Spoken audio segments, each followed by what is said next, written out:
An important visitor arrives at Windhoek Airport, southwest Africa. It's not a place that gets many visits from world leaders, but this traveller is important. He's Dr. Kurt Waldheim, the new Secretary General of the United Nations, who came to southwest Africa earlier this month in an effort to solve the territory's long-standing political problems. As head of the World Organization, Dr. Waldheim wants to see United Nations policy on the territory put into effect, which means its people should be ruled not by South Africa, as at present, but by themselves.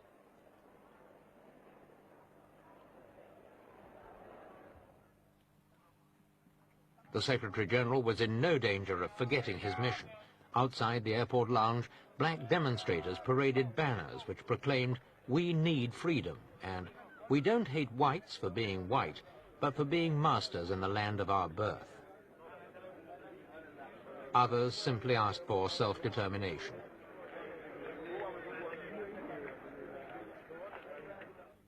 Southwest Africa is two-thirds the size of South Africa itself, a vast stretch of country which runs nearly 1,000 miles northwards from the border with the Republic. Much of it is covered by barren mountains or by the arid scrubland of what's claimed to be the world's most ancient desert. But there's also vast mineral wealth, including gold, diamonds and uranium.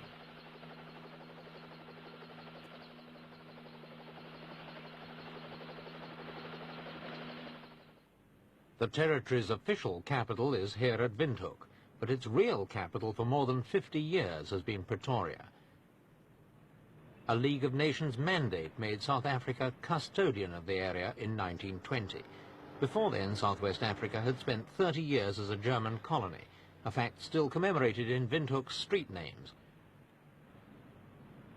Goeringstrasse is named after the Nazi leader's father, a colonial administrator.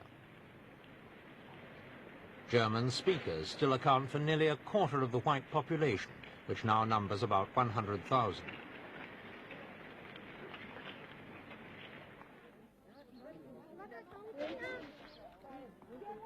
Whites in Southwest Africa are outnumbered 5-to-1 by Africans, who themselves belong to very distinct tribal groupings, such as the Herero and the Ovambo. The original League of Nations mandate called upon South Africa to promote to the utmost the material and moral well-being of the inhabitants.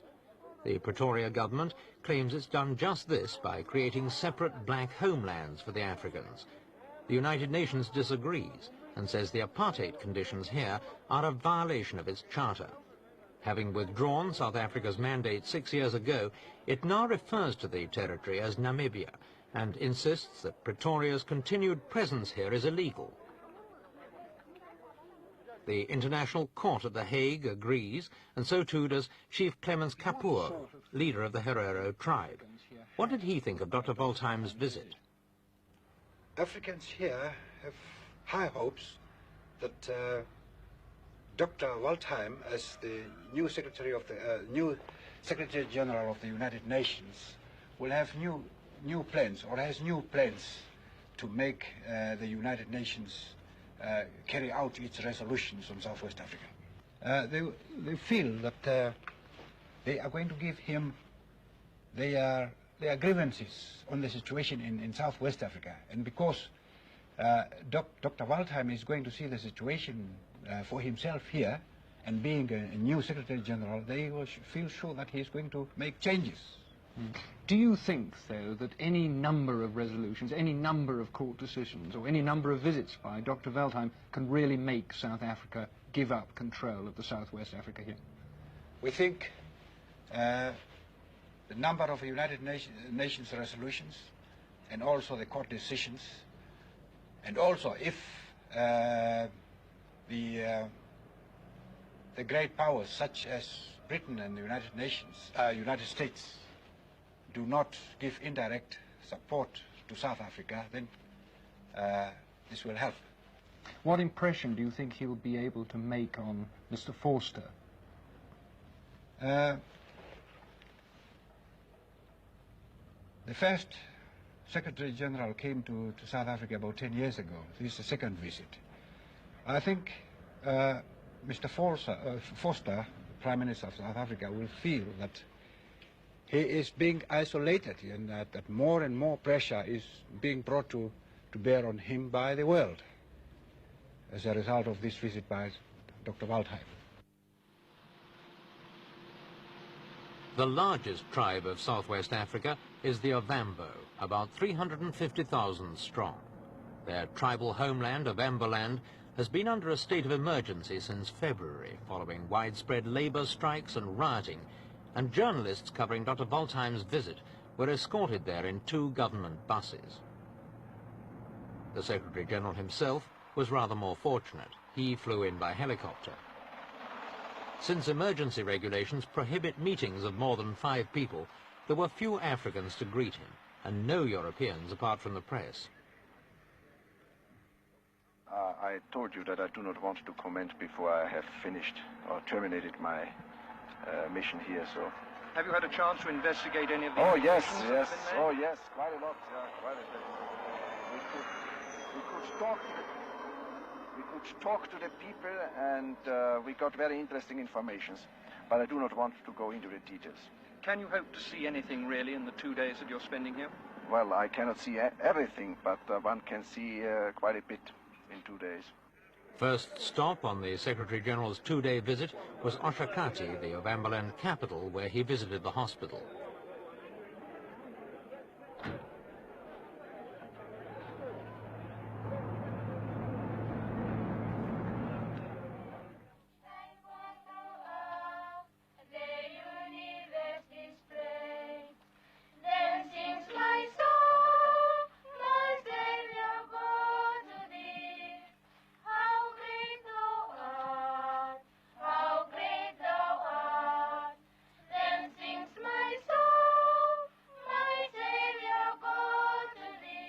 The South African government is spending £100 million in its first 5-year plan for the homelands, and it's proud of hospitals like this where Africans pay only a small fee no matter how lengthy their treatment. Opponents of the government claim it's spending only a fraction of the enormous profits it draws from the territory's mining industry. At a press conference after his visit, Dr. Waldheim was asked whether his attempt at dialogue with Pretoria was worthwhile. Well, I think the aim of the government of South Africa, as the government expressed it herself, is to grant self-determination and independence to Namibia, or Southwest Africa, as you call it here. This is the aim of the United Nations, to get self-determination and independence for the country. As you know, a number of resolutions were adopted in this sense.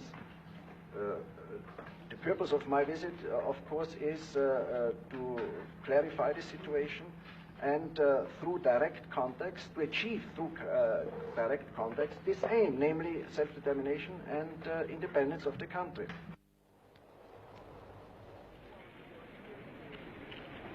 The whole question of Southwest Africa's independence was given added urgency last December, when 13,000 Ovambo workers went out on strike to protest against the territory's system of contract labor. The strike paralyzed many industries, and at least 8 Ovambos died in clashes with the police.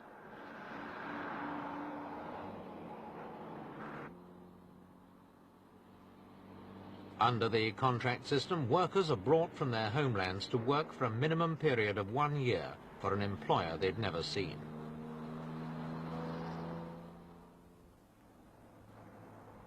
Some married men have found quarters in the townships, but most of the workers are single men who live behind barbed wire in compounds like this.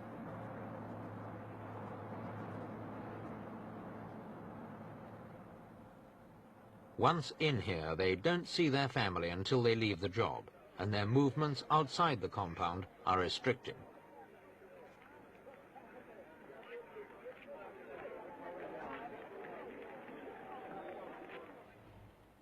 Accommodation inside the camps consists of wooden beds in brick dormitories. Food is paid for by the employers. The minimum legal wage for unskilled African workers is as low as £5 a month, although the average is about £10 a month. It's reported that during the strike, schoolboys who'd been called in to help unload perishable goods from the railway earned £60 a month, 3 times what an Ovambo would have got for the same work.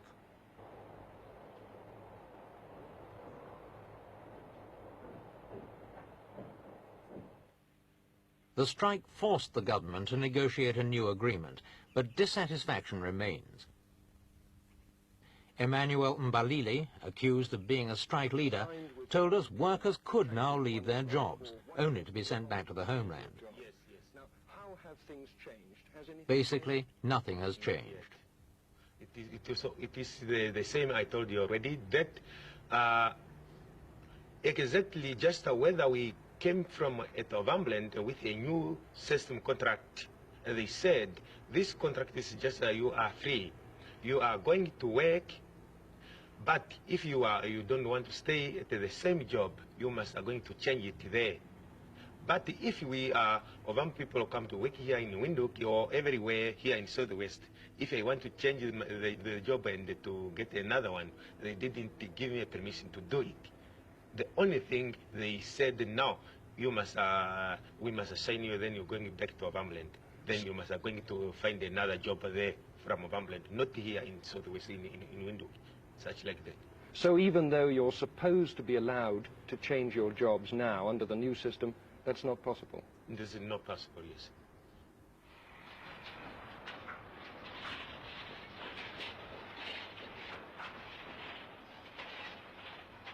The first 8,000 Ovambos to return felt they'd been cheated and wrecked the compound, which is still being repaired. The government decided to take a dozen of the alleged strike leaders to court for breaking their contracts and intimidating others. The strike and Dr. Waldheim's visit have done much to focus world attention on the Ovambo's plight. But conditions in Southwest Africa or Namibia are a frequent topic at United Nations headquarters in New York. The white South African government has again made history. The Right Reverend Colin While it Winter claims to be was an Anglican upholder bishop in of Southwest the Western Africa, Christian until way of recently life, expelled by the government for it having has supported the expelled strike. 4 Christian missionaries from the territory of Namibia, Arriving in New York, he which told the any UN man from his subcommittee wife on and Namibia family that his expulsion leads had to been a those violation of grievances justice which of the the sort Church which has was been now condemning typical for of Pretoria's years. behaviour in the territory. and so alcoholism. But South Africa once again has demonstrated that her totalitarian regime abrogates law in order to superimpose her otherwise unacceptable ideologies on a largely defenseless population. A direct result of the strike is that martial law has now been imposed within Ovambo land. An Anglican deacon of my church, the Reverend Olavi Nailenge, has been confined to jail along with hundreds of other people. Temporary iron structures have been erected in Ovambo land to house those who are so arrested. Africans are also being held in police trucks, as the jails are full to overflowing, we are informed. No outsiders are now allowed into Ovambo land. Why is this?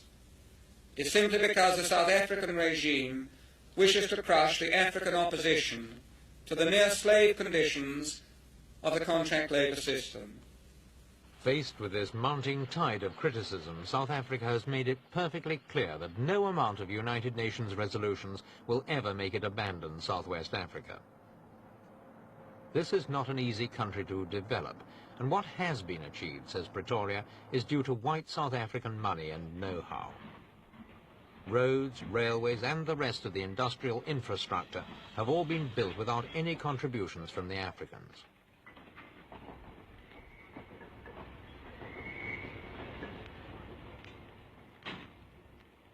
Dirk Mudge, a senior member of the Territory's Executive Committee, believes any change will have to be gradual and will follow the lines of separate development already laid down. Only a policy that is acceptable to all the people in this country can, in the end, succeed. Then I want to stress it that this also includes the non-whites. It must be acceptable to the non-whites too. While many people are concerned about the non-whites in this country, it seems to be that nobody is ever concerned about the future of the whites in this country. Now we are working at a policy which, in my opinion, will secure a safe place for our children to live in, a place where they can live in peace and prosperity. Unfortunately, people make the mistake to believe that we have in this country only two groups, whites and non-whites. And this is not true. We have here several ethnic groups. We have, for instance, the Okavangos, the Ovambos, the Guerreros, the Damaras, the Namas, the Bushmen, the Bastas. We should not make the mistake to ignore these differences, but rather accept and respect the differences. All we need is time. Time to prove to the world and to the non-whites of this country that we are working on an honest solution to a very complicated problem.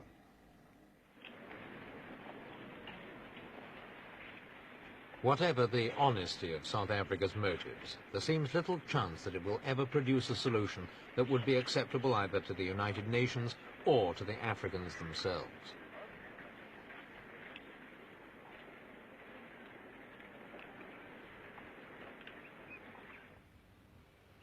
For all those who call themselves inhabitants of Namibia, there can be only one solution, as Chief Kapuo told us. What we want here is the United Nations to take over Southwest Africa, and also that the South African government should be removed from Southwest Africa.